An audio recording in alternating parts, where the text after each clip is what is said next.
Greetings, Amherst Levy Guy here, and today's question is, what have you done to balance the budget as far as reducing spending? Well, here's a list of what's happened since 2004.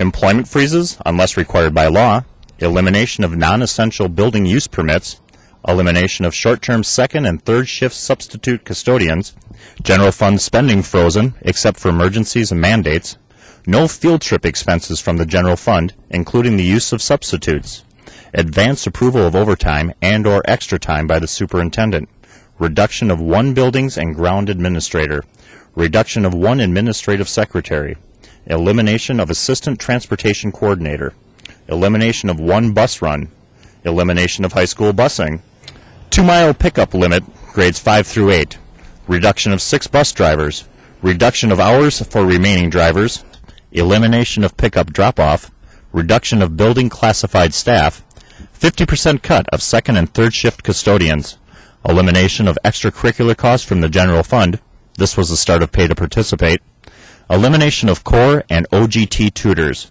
elimination of learning assistants, elimination of overtime salaries and benefits, elimination of professional leave from the general fund, the elimination of extra time salaries and benefits and busing of non-athletic events, reduction in force of teaching staff, teachers' contracts negotiated at 2% increase instead of 3%.